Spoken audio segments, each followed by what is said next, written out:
welcome to another tutorial video. What we're going to do now is look at question 6, the argue and persuade question.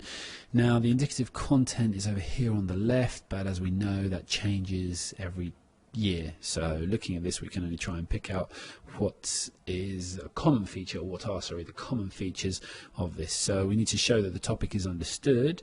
As we get here, we need to be able to state our view on the topic clearly, which is mentioned there, and we need to be able to develop the argument somehow.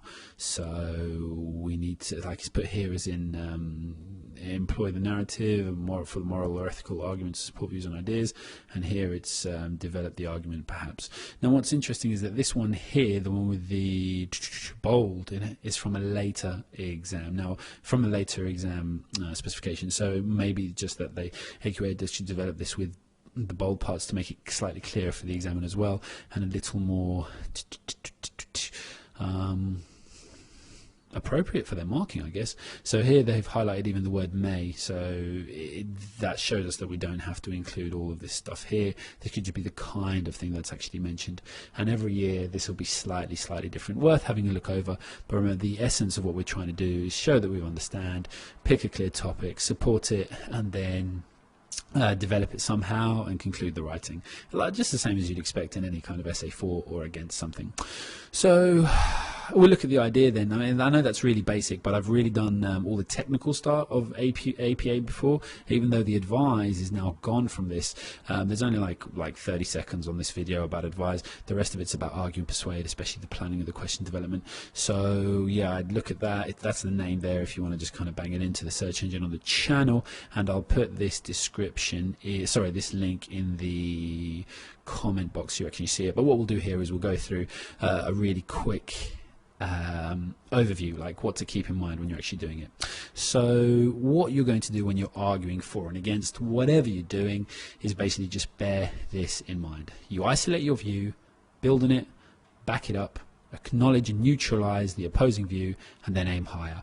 Now this part here you can do, I should actually put down here, you do this is basically going to be your paragraph, so you're going to do this three or four times, and that's basically the essence of your essay. So same as in the last video, in the describe one, we basically just said you need to talk about what, you need to talk about why, and then details. With this, the base of it is you isolate your view, you build it, back it up, acknowledge it, and then go higher. And all the skill is actually in doing this in different ways. So we'll look at some exemplar material later, but for now, just to give you an idea, what we're going to be doing, say for example, when we're building something is, we're looking at from different angles of how we actually support our view. We back it up using perhaps, testimonials, or back it up using, and that's why I remember to use a forest in this, and that's on that video in detail. So we might use testimonials, we might use statistics, etc., etc. You neutralize the opponent, so you can say, while some people say this, we can just dismantle that argument because of this, and then ultimately aim higher. So I've just done like a minute's worth of planning on this, just to give you an idea of what I'm talking about. So this is the kind of essay, kind of structure ultimately you want to do. So the question we have is, your school or college is inviting entries for a writing competition. The topic is dangerous sports activities and pastimes are selfish and often put others at risk and should be discouraged. Write your entry for or against this view. So we know with for or against this view, so remember again, we just have to isolate our view, build it, back it up, neutralize the opponent, and then move higher. So I'm against it, I'm going to make that clear, and I'm against it for my first reason is because that people have free choice, and that we've got individual voices. So I might use, for this one, I might use a quotation from someone who, someone from the school council who said something about it. And here I'm actually looking from this is the opposing view. So I'm saying, while some people might say it's dangerous, etc., and I'm going to put what about respect for people's choices, etc. So kind of just saying, while I respect that, what about this? Which is more important, that a few people are going to be in danger, or that we're not respecting everyone's opinion? And obviously in the idea of the terms of a democratic society, that one should hold more weight. Then my second point is going to be again on the against. So it's like, I know people raise safety concerns as well, but remember, all these things, harnesses, etc., are tested, massively. I should say so often, to actually ensure high standards, etc. And even though there are a few casualties, let's name, what aren't what doesn't have casualties to it ultimately. You can actually point to people who go jogging and die of heart attacks while they're jogging, for example, and then actually you can say, be a bit more flippant. So in this one, we're appealing to a slightly higher denominator. Here we're appealing slightly lower. This time we're being more sarcastic. So just because some things people are going to have, should we ban driving and not allow people to drive?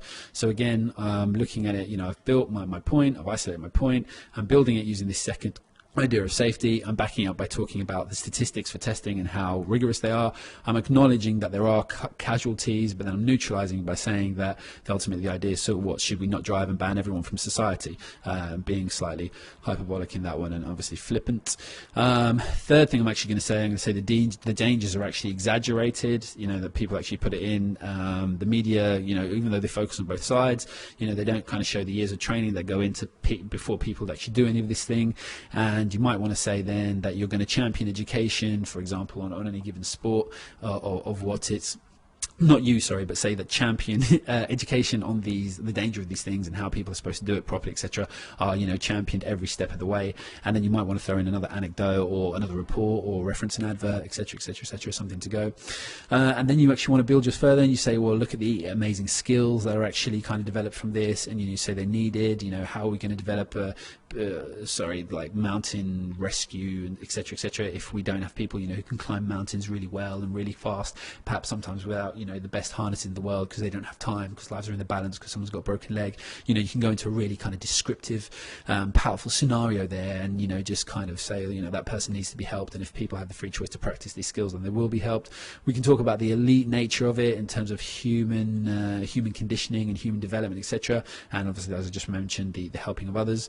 And then the higher section here, I've just kind of like annexed this onto the end, but like respect here, that's kind of moving into the theoretical aspects of it, the moral aspects of it. But here, just if we want to talk about the testing of human limits, that actually what drives us and inspires us to inspire others and to push ourselves, and what it's all about to be a human, or to be a developed human being, etc. And then I might want to end on a quotation just to kind of sum all my points up.